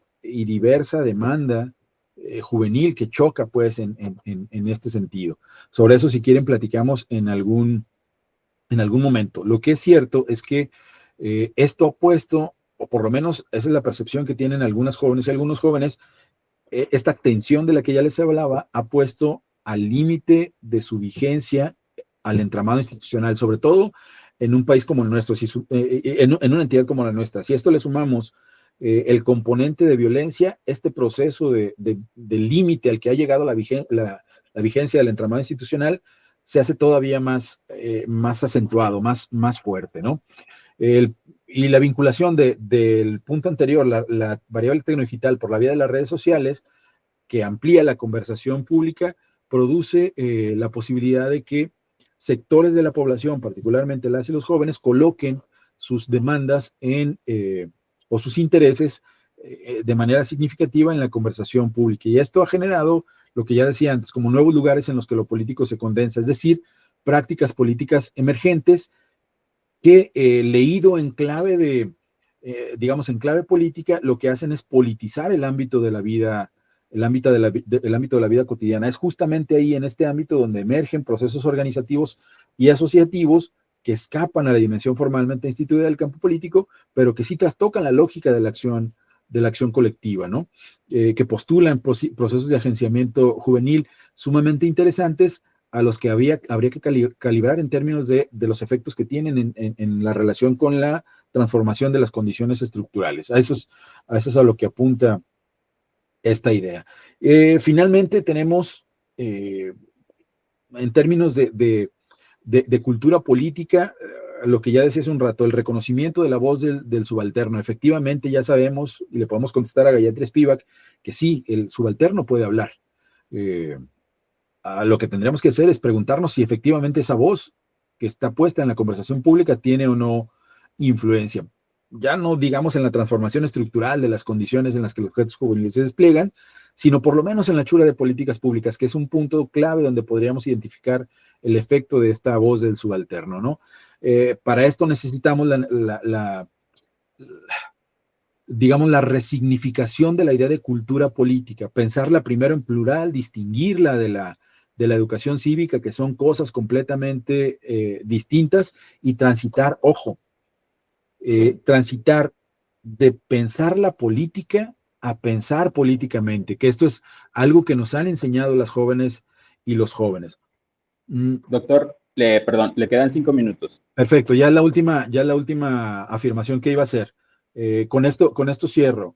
No me cabe duda que hay un retorno de lo público. No quiere decir necesariamente que lo público se haya ido, sino que se había evaporado, que se había vuelto un poco invisible. La metáfora del retorno de lo público, digamos, me ha resultado eficaz para pensar la transformación de las eras que habitamos en términos del campo, de cómo está configurado el campo político. En fin, afirmo esto. No me cabe duda que hay una especie de retorno de lo público, que está atravesado por un conjunto de tensiones para las cuales el sistema político, tal y como está armado, no tiene condiciones para captar, pues. Y por lo tanto, necesitamos calibrar o recalibrar, ¿no?, como investigadoras e investigadores, nuestra propia mirada para estar en condiciones de captar los fenómenos emergentes que se producen a partir de justamente este tránsito entre eras, de la reconfiguración del campo político y digamos, del conjunto de prácticas políticas emergentes que necesitan ser leídas en otra clave, ¿no? En una clave que no es la clave de la política formalmente instituida, y mucho menos cuando hablamos de juventud, la clave adultocéntrica desde la que se suele ver a este sector de la población. En fin, eso era básicamente lo que quería platicar el día de hoy. Más o menos en esto está mi proyecto. Es un proyecto de orden de largo aliento, que tiene metodologías cuantitativas, metodologías cualitativas, o mejor dicho, no estoy de acuerdo en realidad con la idea de metodologías mixtas. Me parece que hay que pensar en términos de metodologías plurales, pero esa es una discusión de otro tipo, que está involucrado en un trabajo de campo bastante intenso, que analiza redes, analiza el discurso y el contenido en las redes, pero que se preocupa mucho más por ver las significaciones y las experiencias juveniles en relación con lo público. Eso es cuanto lo que había que decir el día de hoy, y pues bueno, si alguien tiene alguna pregunta, algún cuestionamiento, estamos a la orden. Gracias, París. Gracias, doctor. Y pasamos a la sesión de preguntas. Hay una pregunta, París. En el chat, que bueno que me lo dice. No, en vivo. ¿Se puede hacer? Va, por favor. Por favor. Sí, gracias. Bueno, gracias por la exposición, doctor. Yo quisiera preguntarle acerca de algo que mencionaba sobre la hiperpolitización que hay como en las redes sociales, que sin embargo se ve como con una correlación con yo lo veo así, ¿no? Como con la reducción de los espacios públicos, que luego los jóvenes los encuentran en las redes sociales, ¿no? Entonces, a través de las redes sociales, la juventud, desde mi perspectiva, pues también como joven, ahí sí se presentan opiniones políticas que a menudo son contradictorias porque, bueno, en términos así como muy Sí, o sea, como no me gusta clasificarlo así como de espectros de izquierda y derecha, pero que a menudo como que la juventud se ve inmersa en esta construcción de una identidad política que a menudo se ve como muy dispersa, como que no está muy concreta debido a que en las redes sociales aparecen constantemente estímulos, noticias y cosas que nos hacen constantemente pues variar nuestro pensamiento político, ¿no? Sin embargo, usted mencionaba que hay un retorno de lo público y yo una de las cosas que tengo como una cierta inquietud, y aquí voy a tratar de ser muy breve acerca de dónde viene mi duda, es que yo investigo temas de religiosidad juvenil, ¿no? Y este desapego institucional también se ve plasmado en términos de la religiosidad. Sin embargo, lo que yo me pregunto en la investigación que yo hago es, ¿será que a través de estar al margen de la institucionalidad hace emerger una nueva institucionalidad o justamente es lo que se busca para que nunca se transforme la institución que en principio provoca esta inconformidad en la juventud, ¿no? Es como que se busca de manera más o menos intencional apartar a la juventud del ámbito político para que no ocurra una transformación en esos términos y más bien se vayan hacia estos espacios digitales donde realmente, aunque sí puede haber un impacto en la opinión, como decía, las opiniones son tan diversas y tan, no incoherentes, ¿no? Pero como que pues, simplemente no están tan conformadas que impiden una movilización política que realmente transforme, ¿no? Entonces me gustaría preguntar un poco acerca de qué opina usted de esto y si realmente esto cree que pueda tener alguna repercusión a nivel institucional o si emerge otra institución o qué ocurre con esto, ¿no? Gracias. No sé si contesto, señor moderador. Por favor, pero tendría que ser breve en respeto al tiempo del doctor Luna, por favor. Sí, muy breve. Igual luego, si quieres lo platicamos más en corto, pero dos cosas. Uno, cuando hablo de una era de la hiperpolitización, desde luego me refiero a las redes, pero no me refiero exclusivamente a las redes, prácticamente todos los ámbitos de la vida cotidiana, digamos, no solo los digitales, sino también los análogos. Evidentemente nuestra vida social está digitalizada y está plataformizada, pero no solo eso, pues. La hiperpolitización tiene que ver con la conversación cotidiana en los ámbitos y los espacios análogos incluso, en los que nos movemos, no solo en la parte digital, también acá en la vida real hay, insisto, prácticamente todos los ámbitos de la vida están susceptibles o son susceptibles de estar bajo el escrutinio público, ¿no? Bajo el escrutinio incluso ideológico. Y ejemplos hay muchísimos. Y la otra, con respecto a la institucionalidad, bueno, digamos que hay una diferencia sustancial en términos de la religión y la política. La religión tiene un núcleo digamos, en tanto mecanismo de legitimación y fuente de autoridad, tiene un núcleo mucho más fuerte que el núcleo de la política. Si no participo en los procesos electorales, no me voy al infierno. Si no acudo al servicio religioso, tengo consecuencias funestas, pues sí me explico. Entonces, ahí hay una diferencia sustancial. Me gustó mucho la manera en que lo postulaste. Igual, insisto, me gustaría que lo platicáramos más adelante por la cuestión del tiempo.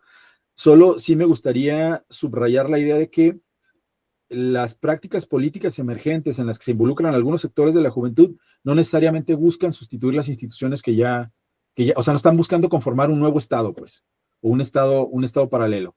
Entonces, buscan organizarse en el plano de su vida cotidiana para gestionar su propia vida en ese mismo ámbito. Eso sería lo que tendría que decir, pero igual, luego me echo una vuelta por ahí por el laboratorio y platicamos.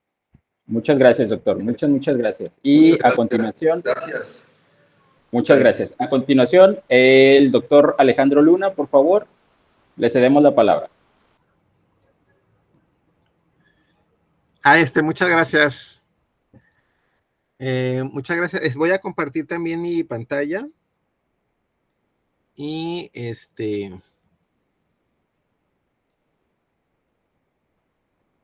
también, al igual que los compañeros, ¿no? Tenía también la intención de terminar pronto. Voy a tratar de ser breve a ver si lo logro, ¿no? Aquí veo que el profesor Nava levantó la mano. No sé si quiere hacer alguna precisión, doctor. Por favor, doctor. No, perdón. Ok. Iba a aplaudir a Igor, pero se fue el levantar la mano. Ok.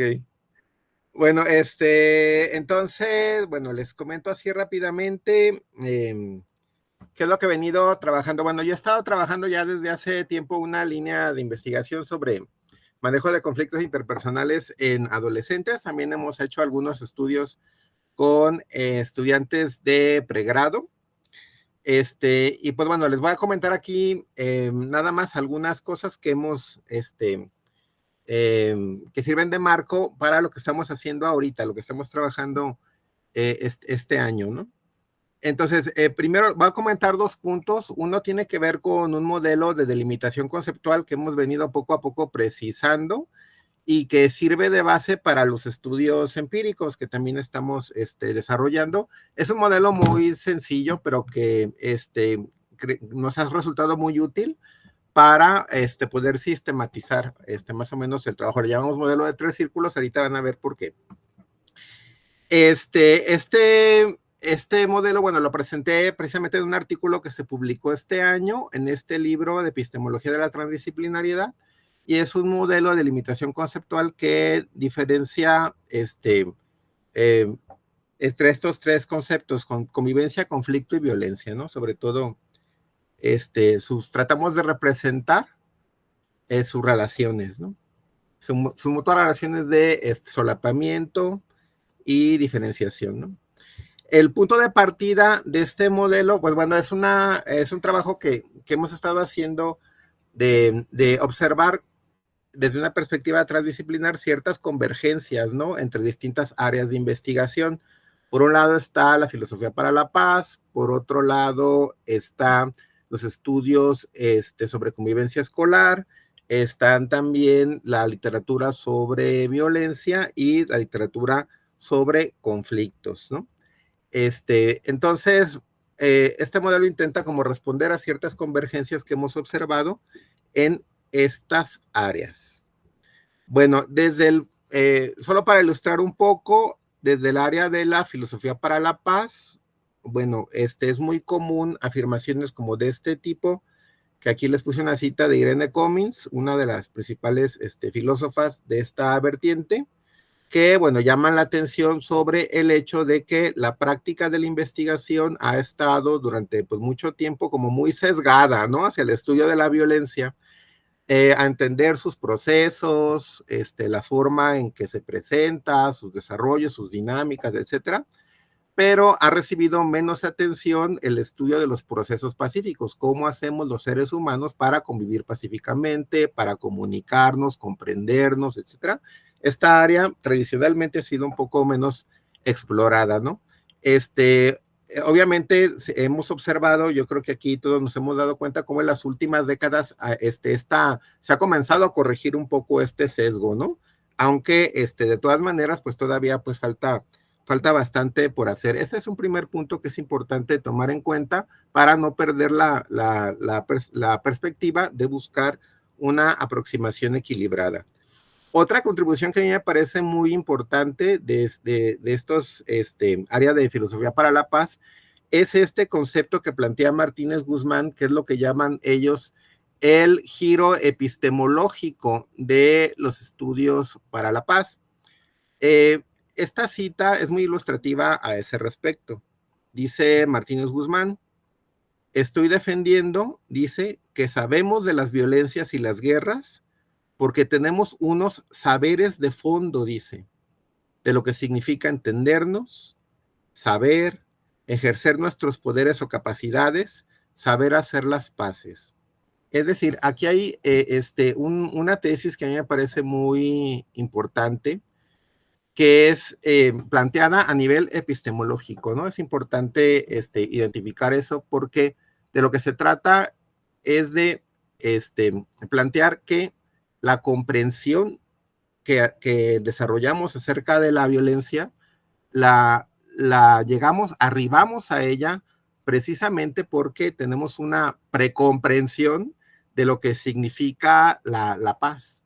Entonces, en la medida en que profundicemos nuestra comprensión de las prácticas pacíficas, de esto que significa entendernos, comunicarnos, comprendernos, desarrollar libremente nuestra personalidad, convivir, ¿verdad? Saber debatir, ¿verdad? Pacíficamente en el ámbito privado, en el ámbito público, etcétera. En la medida en que logremos una mejor comprensión de todo esto, también nuestra comprensión de las violencias se ve fortalecida, ¿no? Esta tesis es importante porque, bueno, abona a esta idea de que es importante vincular ambos tipos de investigación. Desde el punto de vista de la investigación educativa, esta idea de los 4 pilares de la educación que fue planteada por la UNESCO incluyó dentro de uno de los 4 pilares que es el aprender a vivir juntos, y eso ha sido como un elemento muy importante para el desarrollo de la literatura sobre convivencia escolar. El concepto de convivencia escolar, tal como se ha venido trabajando en el ámbito de la investigación educativa, desde esta perspectiva, ha adquirido un enfoque positivo, que yo creo que es del todo congruente con esto que se plantea en la filosofía para la paz, del giro epistemológico, es decir, la convivencia, como dicen aquí Fierro Evans y Carvajal Padilla, tiene una notación positiva considerando sus referentes aspiracionales como el informe de Lors, que es donde se plantean esos 4 pilares de la educación. Esta cita es de un artículo de revisión sobre el concepto de convivencia escolar. Dice, es importante enfatizar que la convivencia escolar no es una subsección de la violencia escolar, simplemente se podrá señalar como una iniciativa para promover en los niños, niñas, adolescentes y jóvenes el sano convivir. Bueno, la idea es que el estudio de la convivencia escolar tiene esta orientación positiva hacia una comprensión de cómo se construyen las prácticas pacíficas en estos escenarios educativos. Evidentemente, creemos que el concepto de convivencia puede tener un alcance mucho más allá del ámbito escolar, ¿verdad? Para entender la convivencia desde esta perspectiva positiva como toda un área, ¿no? que involucra la construcción de la convivencia pacífica de los seres humanos en todos los ámbitos. Desde el punto de vista de la literatura sobre conflictos, pues hemos observado que a lo largo de las décadas, ¿no? Ha habido al menos 3 ideas que han ido ganando bastante consenso. La literatura casi se van convirtiendo en lugares comunes en la actualidad, lo cual me parece que es muy, muy interesante. Número 1, que los conflictos son inherentes a la convivencia humana. Ese es un punto importante. Cada vez observamos que no solo en el ámbito de los especialistas, sino también en la cultura popular, esta idea va adquiriendo mayor fuerza. Segundo, que los conflictos en sí mismos no son buenos ni malos, sino que sus efectos, ¿verdad? Dependen de una serie de elementos moduladores, es decir, dentro de los cuales interviene la manera en cómo se manejan, cómo son abordados. Y tercero, que es necesario distinguir conceptualmente al conflicto y a la violencia. Esta distinción, aunque es algo que suena como muy sencillo, esa confusión entre conflicto y violencia es terriblemente complicada, ¿no? de trabajar, pero tiene también efectos tremendos, ¿no? Sobre todo el campo de la investigación. Bueno, aquí nada más les traigo un par de ejemplos de cómo algunos autores y autoras han trabajado esta distinción. Por ejemplo, en este libro, Sonia Paris, El filosofía de los conflictos, simplemente diferencia entre una concepción negativa y una positiva de los conflictos. La negativa, ¿verdad? Serían que entiendan los conflictos como vinculados a la violencia, a sus efectos constructivos, y la positiva sería cuando los conflictos se abordan por medios pacíficos, ¿no?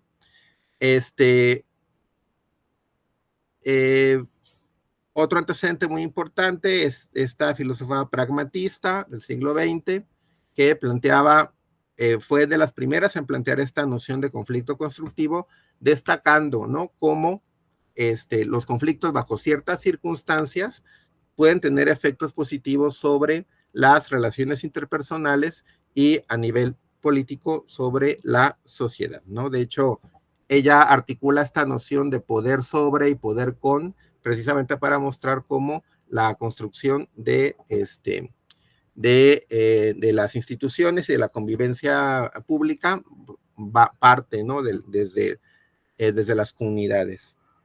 Bueno, entonces, apoyándonos un poco en esto, diferenciamos desde un punto de vista dinámico, ¿verdad? Estos dos conceptos, el conflicto constructivo y el conflicto destructivo, siguiendo más o menos esta idea para tratar de hacerlo como muy intuitivo. El conflicto, bueno, le llamamos constructivo cuando se aborda a través de instrumentos como el diálogo y la argumentación, ¿verdad? Y a través de métodos como la negociación y la mediación. Y el conflicto destructivo cuando, bueno, se utiliza agresión como una forma de manejarlo, ¿no? Bueno, el modelo que planteamos más o menos, como lo presentamos en ese artículo, son estos 3 círculos. La idea es más o menos delimitar a nivel conceptual, distintas situaciones que permitan definir distintas maneras de abordarlas, ¿no? Aquí lo que representamos son relaciones de solapamiento entre estos 3 conceptos, el de convivencia, el de conflicto y el de violencia. El de convivencia, pues pensado desde esta perspectiva del giro epistemológico de la filosofía para la paz y el enfoque positivo del concepto, tal como lo comentamos, ¿no? Bueno, el punto aquí es que diferenciamos 4 situaciones. La situación, por ejemplo, aquí tenemos en la A, vemos que tenemos situaciones de convivencia donde no ocurre conflicto. Entonces, pensamos ahí situaciones de, digamos, experiencias que tenemos los seres humanos de plena armonía y cordialidad. Por ejemplo, una charla, ¿no? Que tienes con un amigo, ¿verdad? O un trabajo que se hace en equipo, que a veces, en muchas ocasiones, pues hay tensiones, pero imaginemos una situación en la que todo fluye, ¿no? De manera orgánica, ¿no? Y curiosamente en esa ocasión, pues no hubo desacuerdos, ¿no? Y todo fluyó. Entonces, ese tipo de situaciones que muchas veces experimentamos, ¿no? De plena armonía y cordialidad, pues entrarían acá. Luego, tenemos aquí en el B, tendríamos situaciones de convivencia donde se presentan conflictos. Es decir, situaciones de convivencia donde hay desacuerdos, hay una percepción de intereses contrapuestos entre los participantes, pero sin embargo, esas situaciones son abordadas por los participantes a través del diálogo, a través de la argumentación. Entonces, la idea de este modelo es que esas situaciones de convivencia, de conflicto, que se tratan a través de medios pacíficos, forman parte de la convivencia. Este es un punto, creo, importante, porque, y quizás es uno de los que resulta a veces, aunque suena muy sencillo, pero vemos continuamente que resulta de los como más difíciles de aceptar, ¿no? La idea de que el conflicto, entendido de esta manera, forma parte de la convivencia, ¿verdad? Si lo piensan, desde las interacciones cotidianas, por ejemplo, en una pareja, pues va a haber conflictos, ¿verdad? Que forman parte de la convivencia. Si lo piensan a nivel social, ¿verdad? El conflicto como un elemento inherente, por ejemplo, a la política, como lo piensan los filósofos del realismo político contemporáneo, el conflicto como un elemento, ¿verdad? Inherente a la política. Entonces, entendemos, ¿no? Que la convivencia pacífica involucra también estas situaciones de tensión, estas situaciones de desacuerdos, pero en la medida en que se abordan a través de medios pacíficos, los entendemos como parte de una convivencia pacífica, ¿no? Por otro lado, en el concepto de violencia vemos que dos tipos de situaciones diferentes. Por un lado, en el C que es donde se intersecta en el concepto de violencia con el de conflicto, tenemos situaciones de conflicto donde emerge la violencia, ¿no? Piensen, por ejemplo, en una situación de tensión entre unos trabajadores que están pidiendo aumentos, mejora de sus condiciones laborales contra una empresa, ¿verdad? Y en la medida en que las tensiones van surgiendo, comienzan a surgir las amenazas, incluso llegar a la violencia física, etcétera, ¿no? Entonces, situaciones de conflicto que se manejan con violencia. Y en el inciso D, bueno, en esta parte D tenemos situaciones de violencia que se dan sin que exista un conflicto previo, serán situaciones de violencia abierta, ¿no? Como en el caso de las situaciones de bullying, en el caso de las situaciones de ciberbullying, las situaciones donde pues nosotros, ¿verdad? O cualquier persona se ve de pronto violentada, ¿verdad? O sin que hubiera una situación previa de conflicto, ¿no? Estas situaciones de violencia abierta. Entonces, este esquema pues nos sirve para diferenciar estas distintas situaciones de interacción y también funciona para delimitar un poco estos campos, ¿no? Tenemos por un lado el campo de estudio sobre violencia que se centra sobre todo en estos fenómenos que caen dentro del C y el D. El campo de estudio sobre la convivencia que entran sobre todo en este ámbito del A y el B, que sería lo que los filósofos y filósofas para la paz nos invitan a estudiar más, cómo se produce la convivencia en estos ámbitos. Y bueno, lo que yo he estado trabajando es que me he estado moviendo en esta área, en el área B, ¿no? Tratando de realizar distintas aproximaciones al estudio del conflicto, tanto como parte de la convivencia como parte de la violencia, el conflicto que le llamamos constructivo y destructivo, ¿no? Así. Entonces, bueno, aquí más o menos es esa misma situación, el mismo esquema, ¿no? El concepto de convivencia implicaría siempre interacciones pacíficas, algunas coordinadas y otras en conflicto, pero siempre no violentas. Entonces, vean cómo esto se basa en esa distinción entre conflicto y violencia, y aquí todavía creemos que hay una distinción todavía más clara entre violencia y convivencia, porque como ustedes pueden ver, por definición, la violencia excluye a la convivencia y viceversa, ¿no? Es decir, toda situación de violencia está fuera de la convivencia y toda situación de convivencia implica no violencia. Bueno, entonces la convivencia abarca estos dos ámbitos, el conflicto, estos otros, el del destructivo y el constructivo, y el de violencia es el de la violencia abierta y la que aparece en los contextos de conflicto. Bueno, este esquema más o menos nos sirve como de apoyo para desarrollar, bueno, el trabajo de investigación que vamos desarrollando. Aquí les voy a hablar un poco, así rápidamente, de algunos estudios sobre estilos de manejo de conflictos interpersonales. El campo de estudio sobre manejo de conflictos, pues incluye distintas variables, ¿no? Algunos estudios que he desarrollado en colaboración con algunos otros compañeros y compañeras del cuerpo académico y también de otras instituciones, han explorado algunos de estos puntos. Por ejemplo, algunos estudios que hemos desarrollado sobre concepciones acerca de los conflictos, algunos sobre prevalencia de conflictos, incluyendo pues temas, intensidad, frecuencia, etcétera. Estilos de manejo de conflictos, que es de lo que ahorita les voy a hablar un poquito. Y lo que llamo variables asociadas, que son una serie de variables que pueden servir para ampliar nuestra comprensión de los estilos de manejo de conflictos o de las concepciones y a su explicación, contribuir a su comprensión y explicación.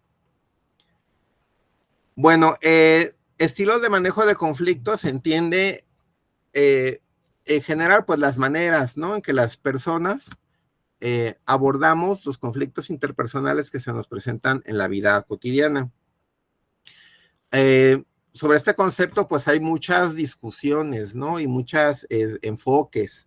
Algunos entienden los estilos de manejo de conflictos más como características de personalidad, otros los entienden más como desde una perspectiva situacional, ¿verdad? Como distintas maneras en que abordamos los conflictos dependiendo de las circunstancias, etcétera, ¿no? Hay una gran variedad de enfoques sobre eso. No me voy a meter demasiado en eso ahorita. Nada más les voy a comentar algunos modelos con los que hemos estado trabajando. Este es un modelo que contempla 3 estilos de manejo de conflictos. Es un modelo que se basa en la comunicación interpersonal, clasificando tipos de mensajes verbales frente a los conflictos. Un estilo que sería el estilo centrado en uno mismo, que es cuando la persona, ¿verdad? Pues que está involucrada en un conflicto interpersonal, comienza a decir cosas como a culpabilizar, ¿no?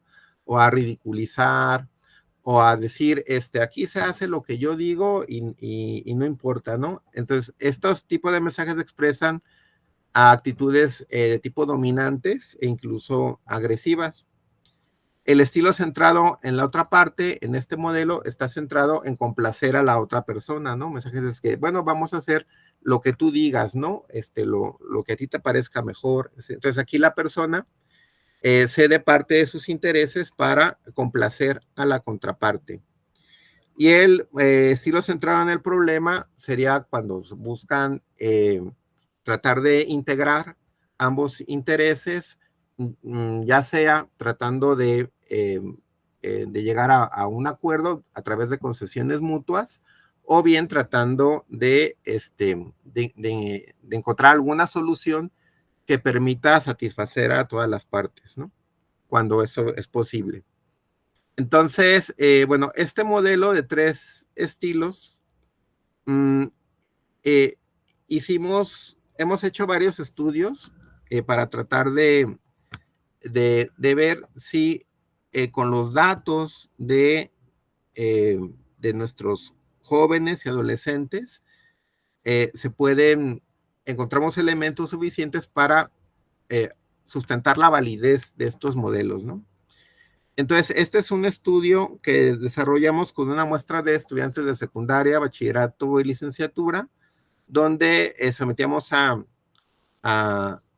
un análisis la validez de este modelo y encontramos que, bueno, se presentaban elementos suficientes para sustentar la validez a través de la técnica de análisis factorial confirmatorio.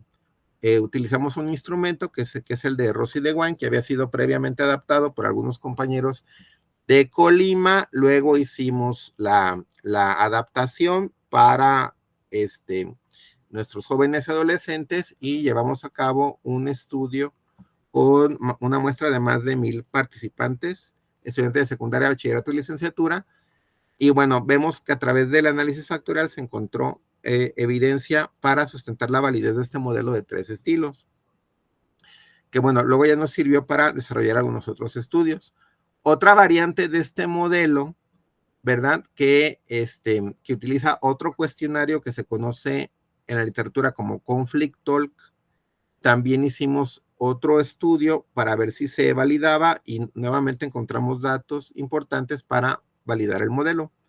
Entonces, pues esto nos muestra cómo estos modelos de 3 estilos responden pues bastante bien a las características de nuestro estudiantado. Probamos también otros modelos porque hay en la literatura, digamos, uno de los modelos más amplios es que contempla 5 estilos organizados en función de 2 dimensiones. La dimensión son no dimensiones de preocupación, diríamos, ¿no? Cuando una persona está dentro de un conflicto interpersonal, se presentan dos elementos. El interés propio, qué tanta importancia le doy al interés propio que está involucrado en el conflicto y qué tanta importancia le doy al interés de la otra persona. Qué tanto me preocupo por mi propio interés, qué tanto por el de la otra persona. Entonces, de acuerdo con este modelo, en un estilo complaciente, por ejemplo, se presenta una alta preocupación por la otra parte, combinada por una baja preocupación por sí mismo. Entonces, aquí la persona tiende, diríamos, a darle como más peso a los intereses de la contraparte que a los propios, ¿no? En el estilo evitativo, pues se asocia a una baja preocupación por los intereses de ambas partes. Este tipo de conflictos donde decimos, pues aquí yo no tengo pues mucho que ganar, ni que perder, ni la otra parte, ¿para qué me meto en eso, no? Y tendemos a evitarlos. En el estilo dominante sería cuando el interés propio le asignamos un valor muy alto y decimos, no, es que esto no lo puedo sujetar a negociación, tiene que hacerse así, ¿no? Entonces el estilo dominante, ¿verdad?, tiende a prevalecer cuando le damos más peso al interés propio que al de la contraparte. El estilo integrativo tenderíamos a adoptarlo cuando damos un peso alto a ambas partes. Si es que esto que está en juego es demasiado importante para mí, no lo puedo sujetar a negociación, y el interés de la contraparte también creo que es importante. Entonces, en ese tipo de situaciones es donde se presta para buscar alternativas de integración, ¿verdad?, de ambos intereses en la medida de lo posible, ¿no? Estas tipos de soluciones que, bueno, se ha popularizado la idea del ganar-ganar, ¿no? Que es esta idea de integrar los intereses de ambos. Y el estilo tan transigente, pues es el de concesiones mutuas. Es cuando la persona dice, bueno, estoy dispuesto o estoy dispuesta a ceder ciertas cosas a cambio de que la otra persona ceda otras, y llegamos a un acuerdo a través de estas concesiones mutuas. Bueno, este modelo de 5 estilos, pues también tiene en la literatura, ¿verdad?, especializada, pues desarrollada una serie de instrumentos. Nosotros trabajamos con uno que fue el de Raim, que es uno de los más importantes a nivel internacional, y en una muestra de estudiantes de bachillerato encontramos que el modelo de los 5 estilos no mostró un ajuste adecuado, pero sí el de 4 estilos. Fue muy interesante este resultado porque veíamos cómo los datos que nos proporcionaron las respuestas de los adolescentes de bachillerato de aquí de la zona metropolitana de Guadalajara tendían, primero, a través del análisis factorial exploratorio, a agruparse en un solo estilo. Es decir, déjenme, se los pongo así. Estos dos estilos, el integrativo y el transigente, los reactivos de estos dos estilos se agrupaban en un solo estilo. Entonces a ese estilo le llamamos estilo cooperativo. Entonces, con los adolescentes de bachillerato tendremos un modelo de 4 estilos: el dominante, el evitativo, el complaciente y el cooperativo. Es interesante porque nos induce, nos lleva a pensar que tal vez los adolescentes no diferencian entre estos dos estilos, ¿no? Bueno, este fue el estudio donde se validó. Este modelo lo llevamos a cabo, lo utilizamos en otro estudio donde tratamos de analizar la relación entre manejo de conflictos interpersonales y violencia escolar. También fue con estudiantes de bachillerato, y relacionamos estos 4 estilos de manejo de conflictos con tácticas de conflicto, que en el modelo de tácticas de conflicto, que, bueno, bien, es un modelo que viene desde los años 70, que se ha utilizado mucho primero en el ámbito de la violencia doméstica, pero que luego se empezó a utilizar en muchos otros ámbitos. Nosotros habíamos hecho una adaptación previa del instrumento de la escala de tácticas de conflicto en el ámbito escolar desde el año 2015, y hemos hecho algunas series de estudios con ella. Y bueno, y en este estudio tratamos de relacionar este modelo de tácticas de conflicto con el de estilos de manejo de conflictos, diferenciando entre estudiantes hombres y mujeres, ¿no? Y observamos una cosa muy interesante, que este estilo dominante presentaba ciertas relaciones tanto con argumentación como con agresión. Entonces, argumentación, pues la conceptualizamos como una táctica de manejo del conflicto pacífica, como de conflicto constructivo, y la agresión verbal, psicológica, física, como parte de un conflicto destructivo, ¿no? Entonces, observamos que los estilos se relacionaban con ambos tipos de tácticas, ¿verdad? Entonces, eso vemos que el resultado, bueno, aquí en esta tabla estamos resumiendo los resultados.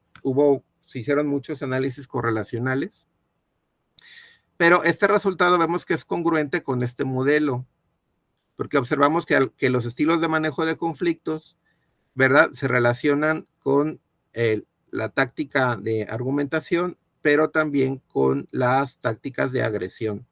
Entonces, podemos tener estilos de manejo de conflictos en esta intersección B y estilos de manejo de conflictos en esta intersección C.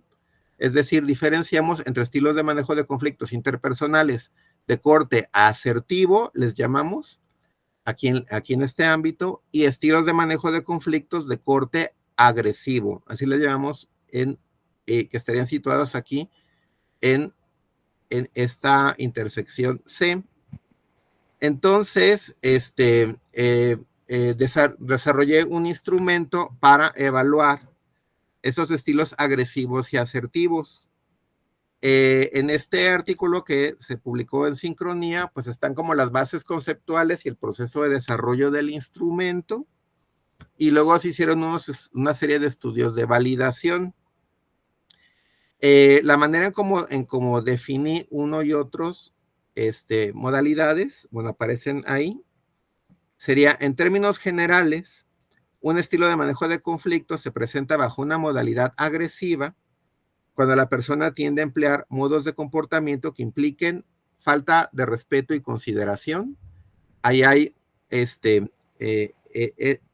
importante, ¿verdad?, considerar este elemento como parte de la definición de convivencia pacífica, es decir, el reconocimiento y el respeto a la otra persona y la consideración.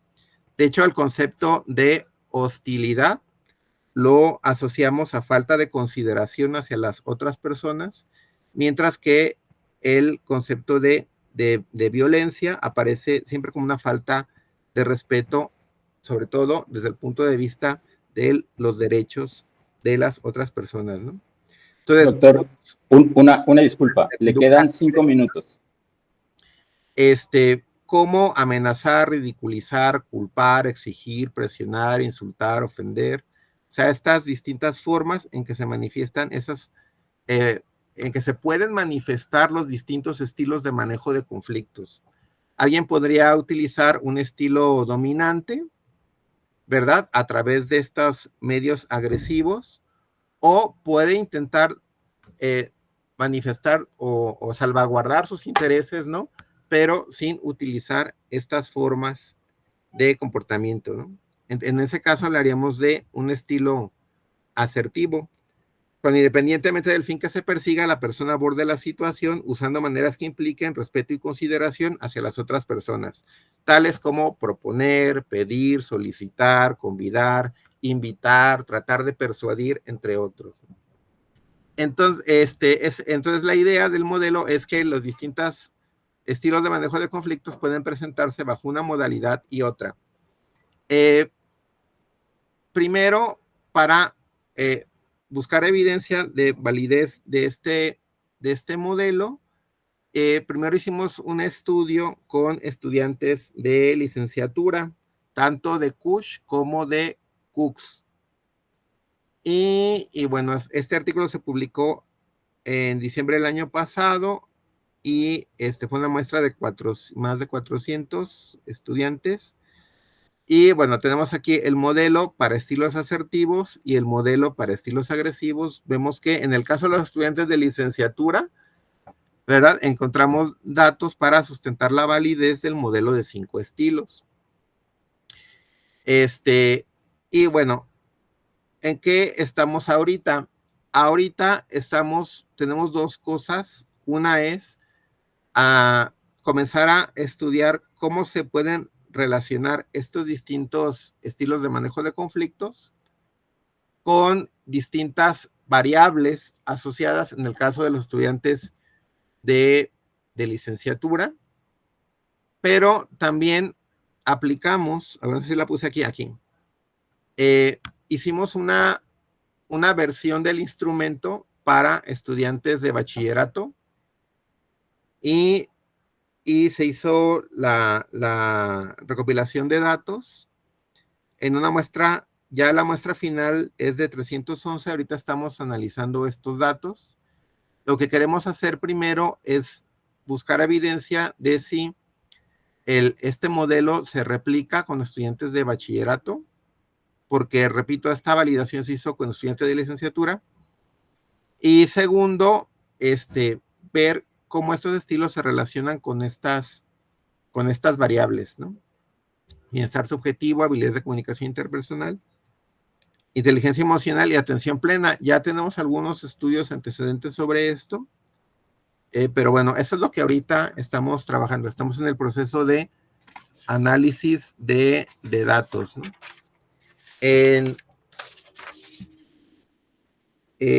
Un análisis preliminar, creo que ya no lo puse aquí, pues muestra, por ejemplo, correlaciones del estilo distributivo. Perdón. Hicimos un análisis factorial preliminar de este modelo con estudiantes de bachillerato, con esta muestra, y vemos que en ambos casos estos 5 estilos se reducen a 3. En el caso de los estilos agresivos, tendríamos el distributivo agresivo, pero déjenme lo pongo aquí para no confundirlos. Estos son los datos que ahorita estamos analizando. Análisis con datos de bachillerato 2025. Tengo aquí entonces, en el caso de los agresivos tenemos el distributivo agresivo, el evitativo agresivo y el integrativo agresivo. Y en el caso de los estilos asertivos tenemos el dominante, el complaciente y el cooperativo. Entonces, como ustedes pueden ver, pasó algo similar a lo que había pasado con el otro modelo, el de Raim, donde observamos que en el bachillerato no se replican, ¿verdad?, el modelo con todos los estilos. Y esto, pues, obviamente nos lleva a tratar de identificar, pues, cómo funcionan, ¿verdad? Los distintos estilos, tanto cuando se presentan en modalidad agresiva como cuando se presentan en modalidad asertiva. Le llamamos distributivo al estilo, ¿dónde está? Al primero de los estilos que se presenta con los muchachos de bachillerato, porque relacionan ellos el estilo dominante con el complaciente, es decir, esta eje que atraviesa de acá a acá. Se conoce en la literatura sobre negociación como negociación distributiva, cuando tú te presentas frente a un conflicto y te planteas 2 opciones, ¿verdad? O defiendo mi interés o qué tanto complazco a la otra persona. A veces se les llama negociaciones de pastel fijo, ¿verdad? Porque es como si se creyera que solo hay hay algo a repartir, y entonces se entra la negociación bajo la idea de quién se queda con la mayor parte, ¿no? Entonces, el estilo agresivo se asocia a esta distribución. Y bueno, los otros 2 estilos que observamos fue el evitativo y el integrativo. En el caso de los estilos asertivos, la configuración fue otra. observamos, por un lado, el estilo dominante, el estilo complaciente y nuevamente el estilo cooperativo, que es, siguiendo este esquema, el que relaciona estos dos. Entonces, este resultado es congruente, ¿verdad? La validez de este estilo cooperativo con el estudio previo que habíamos hecho con el otro instrumento. Pero nos permite ver también que los distintos estilos de manejo de conflictos adquieren una distinta configuración dependiendo de la modalidad agresiva o asertiva. Bueno, entonces ese es uno de las cosas que estamos trabajando ahorita. Y la otra es analizar las relaciones con estas variables, ¿no?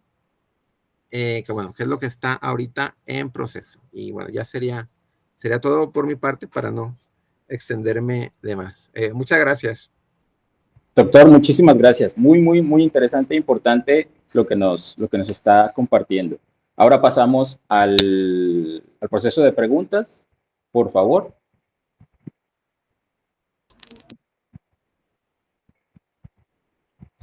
De no ser el caso, creo que el doctor José Nava. Por favor, doctor. Más que preguntas, yo quiero felicitar a los 3 colegas.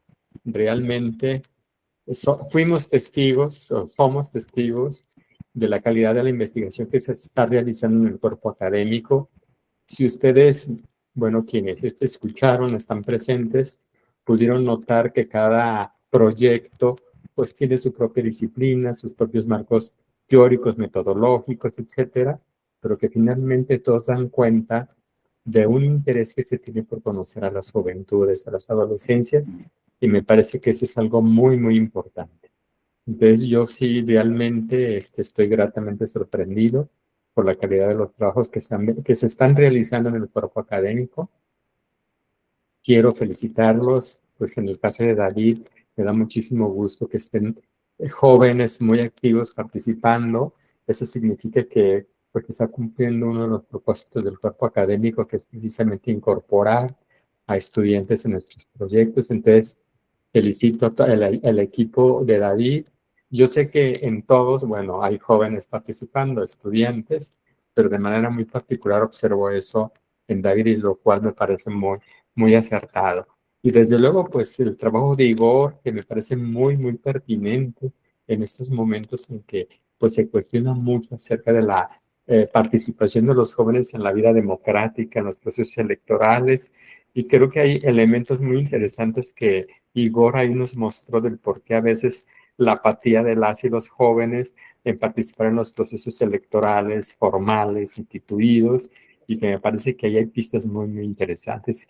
Y desde luego, pues Alejandro, que también ya tiene tiempo trabajando con este modelo, que me parece muy pertinente y que se profundiza mucho para dar razón desde una mirada un tanto más psicológica, un tanto más filosófica, para explicar los conflictos que se observan o en los que viven de manera cotidiana las y los jóvenes. Entonces yo, pues como responsable del cuerpo académico, los quiero felicitar.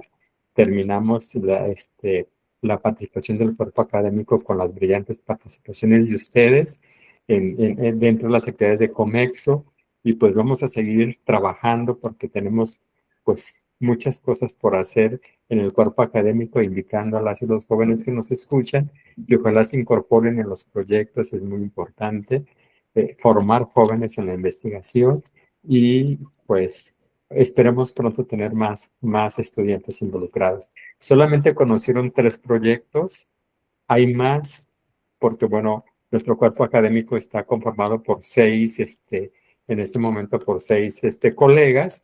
Esperemos que pronto podamos hacer el resto de los proyectos también, para tener una mirada más completa sobre lo que el cuerpo académico viene haciendo. Entonces yo nada más es eso, felicitarlos a todas y todos. Muchísimas gracias, doctor. Me uno a las felicitaciones y damos, como ya lo comentaba el doctor Nava, por cerrada este ciclo por parte del Cuerpo Académico Adolescentes, Mundo y Vida. Les agradezco mucho que nos hayan compartido, y sobre todo pues a las personas que asistieron. Muchas gracias. Muchas gracias. Gracias a todas y todos, un gusto verlos. Gracias. Muchas gracias. Gracias a todos. Nos vemos.